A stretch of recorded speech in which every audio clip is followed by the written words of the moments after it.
I'm really enjoying it. I feel I've settled in well with the lads. Like, obviously it's been a year now. We had a good season last year, and hopefully we can go one better. When you look back at the last season, how do you assess it from your own personal point of view in terms of success? I think on the games front, like, obviously it's always nice to play a lot of games, and there's always room for improvement. So I'm always working harder, and Tiz is always pushing every individual to work harder. I know there's more on my game I can work on, and whilst I'm here I'll be continuing to do that. Is there anything particular in your game from last season that you're working on this season? All sorts, really. I'm just trying to improve every aspect. Like, obviously speed to the ball and reactions really is a big thing that I'm trying to work on, and obviously there's room for all sorts, but they're the main things I look at.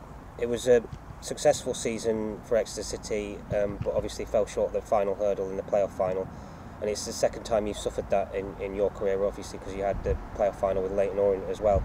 How much does that spur you on this season to try and achieve automatic promotion, because playoffs can be a bit of a lottery, can't they? Yeah, playoffs are a lottery, and they're not very nice, to be honest. It's good for the fans, but not for the players. Obviously it's the best way to go up, but I think we've got a good enough squad to hopefully can do it automatically this year.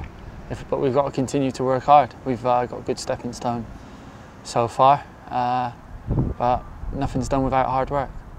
The highlight for me has to be when Stace hit that screamer, to be honest, because we conceded a late goal again and it was all down to the wire, and we managed to get one back, and it was a screamer, and it was just an unbelievable feeling for everyone, wasn't it? Really related to the club, I think. We've got a lot of good players, so whoever plays in midfield is good enough. Obviously Jakey's good enough. Tilly's been excellent to start the season. Jakey's been brilliant on the right, and we've just got H come in, and obviously Ryan's out injured, and Bernie. They're all good players. They're all capable of playing in there. So whoever plays in there as a together, I'm sure will do fantastically well together. And I suppose it spurs you on in training as well, knowing that competition for places you've got in all the players you've just named in that central midfield spot. Yeah, it's brilliant. It's good. It's always healthy for competition in places throughout the squad. I think we've got that now. I think Tiz has recruited really well with the lads they've brought in. They've fitted right in, so it's really healthy. How much does the atmosphere that's created by the Red Legion on the Big Bank, how much does that help you at St James's Park, especially with one of the stands now being closed? Yeah, they're brilliant, aren't they? Not just at home, away as well. I think it was brilliant. Swindon, they were brilliant. Cheltenham, they were fantastic. But at home, yeah, obviously, when they're all singing up there, and it does get the lads together.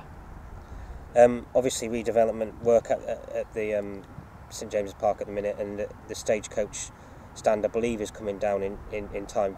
The changing rooms are moving across to the IP office in time for the next match against Crewe Alexandra. How much is the squad looking forward to that and seeing the new facilities in the IP office stand? Yeah, I think it'd be a fantastic ground when it's all finished. I haven't managed to see the new changing rooms, but it's exciting, isn't it? Warmer showers, hopefully. Modern facilities. Yeah, more modern facilities, yeah. And I suppose when you look around your time at the club, obviously the 3G pitch has been installed when you're here, and the redevelopment work it's all moving forward on and off the pitch, isn't it? Yeah, off the pitch, the club's looks like in a fantastic place. The pitches are in fantastic condition.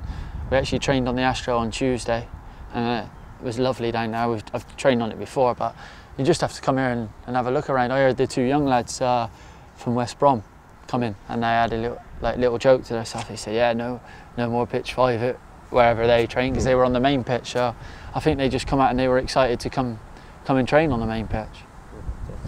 Just wanted to touch on one of your previous clubs as well, because obviously spent a long time at Leyton Orient, and they had a turbulent 12 months last campaign and obviously got relegated.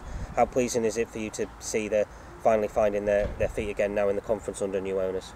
Yeah, it's brilliant. They've got a bit of strategy there now, obviously with Matt Porter, CEO going back in there and things, and they'll be in a good place. Hopefully they can push for promotion this year, and hopefully the dark times are behind them.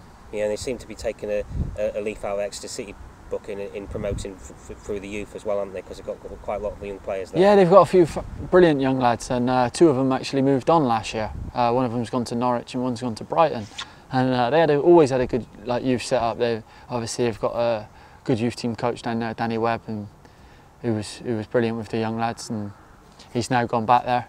So I think hopefully they can get promoted this year, and hopefully we can as well, so we don't cross paths. Yeah.